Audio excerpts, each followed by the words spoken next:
Hey everybody, welcome back to another video. This is not an opening or a deck profile, but actually a tournament report. As last weekend I had mentioned that I played in a League Cup, and I played Zacian, Metang, Zacian, and with Metang there, and that because I didn't do so well in the cup, but I felt like the deck was good enough that I would run it back for the mid-season special event at my local league. There's Swirl Cafe and Games in Edmonton, Alberta, Canada, and I ended up running the same deck back, which is Zacian here, Zacian Metang, right? This isn't, like I said, the typical Zacian Monkey Dory list, right? I think that's a garbage list. Why? I think it's garbage because I think Zacian there is more. It should be more focused on doing one shots, not messing around with damage counters and stuff like that. Leave that up for something like Marnie's Grimmsnarl or Gardevoir, where they typically can't do a whole lot of damage, right?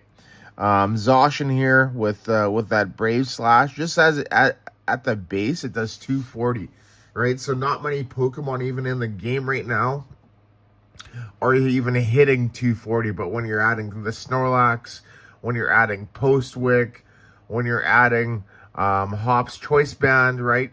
That extra 90 damage that you're getting into play, right? You're able to hit that 330 mark, which basically one-shots everything except for 340 hit point Pokemon like Mamoswine EX and I think Poffin EX, right? Even though those aren't really played, but Mamoswine's actually not too bad. It's kind of played, right? So it's a good little cheap deck to play, and it's actually pretty hard to play against as well, just with that HP.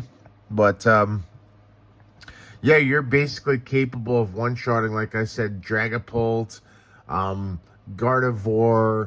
Charizard, Goldingo is really easy. Like, it's an easy one-shot. Just one modifier is good enough.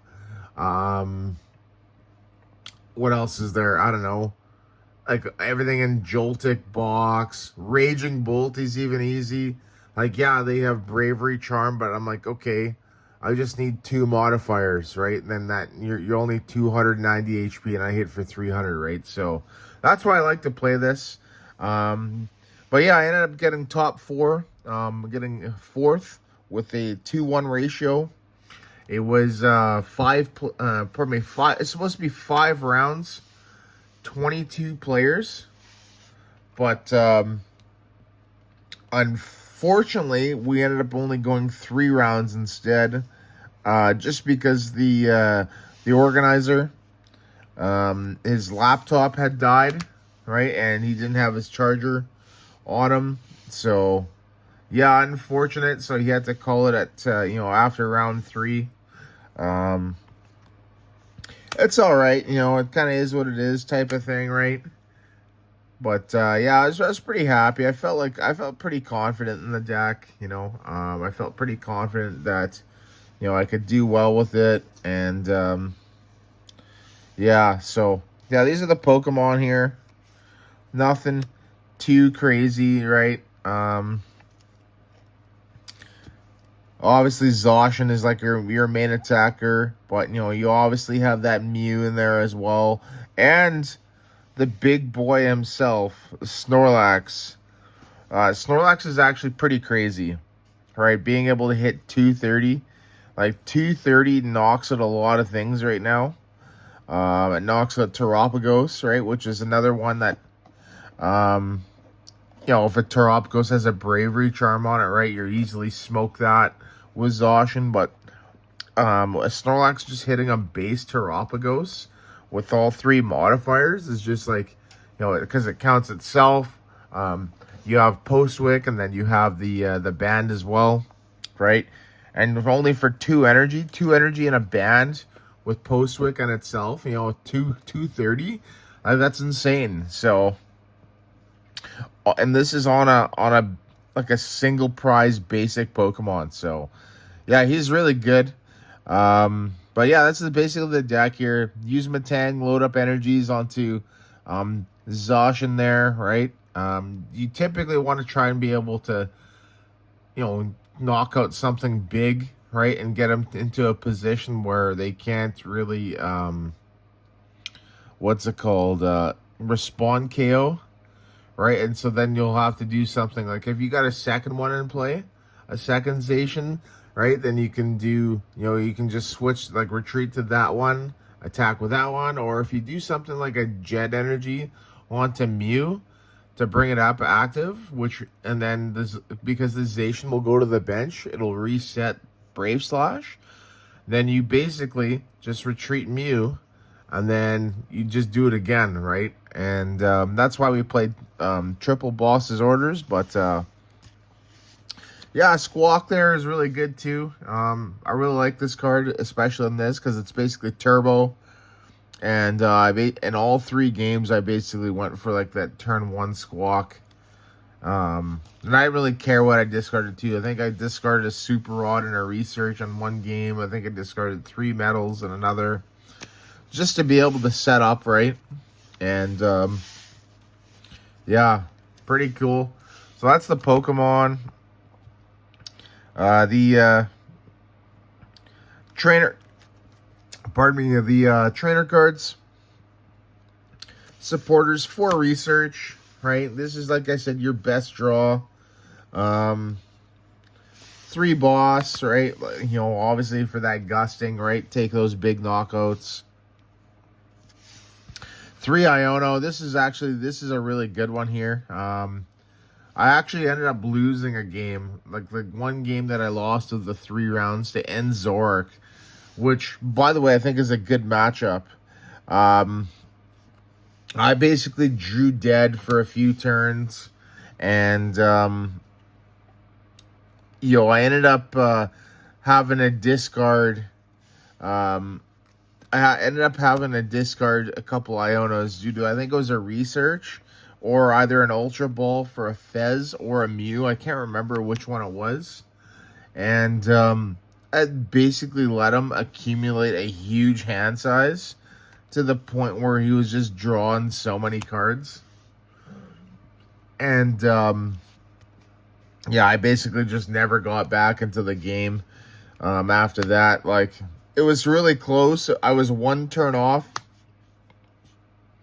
I did have a, my secret box there, right, to be able to get, like, I drew that. But I was just trying to power up a Metang, or not, a Zacian, pardon me, and I couldn't get the amount of energy in play that I needed. So I ended up having to pass for a turn, but the next turn I was going to get it for sure because I had an energy in hand. And, yeah, and then I just needed to get boss, and then I would have just bossed a Fez and then attacked with Brave Slash or game, right? But he ended up doing the same thing to me. He ended up bossing my Squawk and then copying Reshiram there to hit 170 on it. I'm like, I was 1 turn away from winning that, so... yeah, I think this is like the perfect trainer list here, right? Research and Iono, that's your best draw for your triple boss. Another really good one. Like, yeah, I could play counter catcher, right? That's an idea, but I don't think it's, I don't think you really want to. I think you want to just basically be aggressive, and just try and get the first KOs,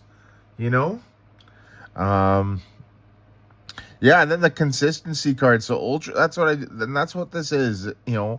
It's basically, like, for me, the same way I did my my Palkia deck, right? My Palkia Ice Rider Reverum. So that was a couple of years ago now, like 2023 season. I basically had, I think it was like four Ultra Ball, 3 Nest Ball, and then 4 Battle VIP Pass, right? And so basically with that, it's it's the same thing practically. 4 Ultra Ball, 3 Nest Ball, and then the 4 Battle VIPs are basically the 2 Buddy Poffins and the 2 Hops bag, right? So just super consistent. Night Stretcher, right? Obviously get the Pokemon back, get a Zacian back. Super odd for for metal energies on a Zacian or any crucial Pokemon. And then Secret Box, just it just helps with the deck so much right now.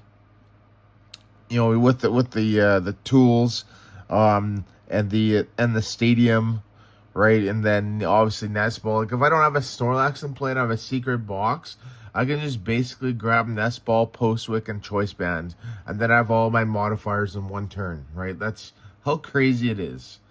So, yeah, I really liked it like this, and yeah, that's the trainers. The second match was, I played Future Box, right? And Future Box is actually a pretty good matchup. This one didn't have Iron Hands. There was no Iron Hands in this one. It was more of a Iron Valiant focused list. And the thing with Valiant is like it's not a bad card. It's really annoying with the chip 2 damage counters each turn. But it also is weak to metal, which is not great. As I basically am able to just instastrike with all my modifiers in play. I hit for 120 times 2 for weakness. So I hit for 240 and then 30, and just for like basically 1 energy, right? So that's why I'm not even worried about it. Iron Hands would have been a big deal, but yeah, it was just basically Miraidon, Iron Valiant, Iron Crown, and yeah, I think that was it. So basically all really easy Pokemon to knock out, right? It has to go for that Miraidon. Like if it doesn't get that Miraidon in play or attacking with it, right, then it's going to really struggle. It's just not going to keep up with the energy race. And yeah, that's the big downfall for the deck, because it doesn't play any electric generator, right? Because it's not playing Iron Hands, right? Yeah, here's the energies. Like I said, 14 metal, 2 jets. I really like jets. I think this is a great card for, especially to reset Brave Slash. I think this list is probably the most perfect Hops Zacian list that you could see. It's just super, just be consistent. That's it, right? And yeah, that's the energy. Round 3 was against Raging Bolt, so another really easy matchup, right? With the the Ogre Pawns, really easy prizes. The Fez, really easy prizes, right? I don't even actually. It wasn't. Pardon me, it wasn't Raging Bolt. It was like Terapagos Ogre Pawn. It's like Ogre Pawn box. I think that's what it's called, Ogre Box or Terra Box, right? Yeah, it was pretty crappy though. Like even with a Bravery Charm, pardon me, I was still one-shotting, right? So pretty easy, and that's basically where it called it. So, but yeah, yeah, that's the list here. I also had a guy who kind of built the same deck, but he's built it with Archaludon inside it as well. And I'm like, what are you doing? Like, I think with Archaludon, I think you're trying to do 2 separate things, right? Because Archaludon's damage is limited to 220, or this hits well above 220. I think you just need to kind of, yeah, it may not have the HP, but that's kind of the trade-off, right? It's like playing Miraidon. You don't have the HP, but you can do high damage. And I think that's, a good trade-off. So, but yeah, there you go, everybody. That is the deck. Hopefully, yeah, you all like that. And I'm probably going to run it back one more time at this next one, as, yeah, they're having the second one, and then the third.